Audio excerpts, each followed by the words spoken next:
नागपूर महानगरपालिकेमध्ये रणरागिणींचा बोलबाला पाहायला मिळणार आहे। कारण 151 नगरसेवकांपैकी 79 महिला नगरसेवक ज्या आहेत त्या नागपूर महानगरपालिकेमध्ये निवडून आलेल्या आहे।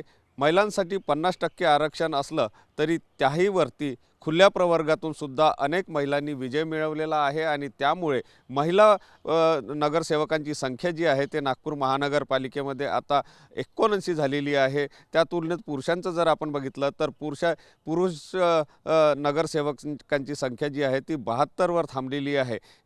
एकंदर जर आपण बघितलं तर नागपूर महानगरपालिका ही भाजपने एक हाती सत्ता या ठिकाणी मिळवलेली आहे। अनेक महिलांना यावेळेस संधी देण्यात आलेली होती आणि त्या संधीचं सोनं महिलांनी करून दाखवलेलं आहे। त्यामुळे आता नागपूर महानगरपालिका जे आहे ते 5 वर्षासाठी महिलांच्या हातामध्ये असणार आहे। महिला रणरागिणी जी आहे ते या ठिकाणी आपलं कौशल्य दाखवणार आहे।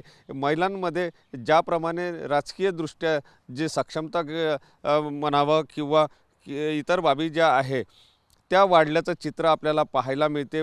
परिपक्वता आणि आत्मविश्वास या ठिकाणी महिलांचा दिसून येतो आहे आणि त्यामुळेच नागपूर महानगरपालिकेमध्ये आता महिलांचं राज्य आपल्याला या ठिकाणी पाहायला मिळणार आहे आणि या रणरागिणी जे आहे ते 5 वर्षापर्यंत नागपूर महानगरपालिका चालवणार असल्याचं चित्रसुद्धा पाहायला मिळते आहे। कॅमेरामन साईसह सुनील ढगे, TV9 मराठी, नागपूर।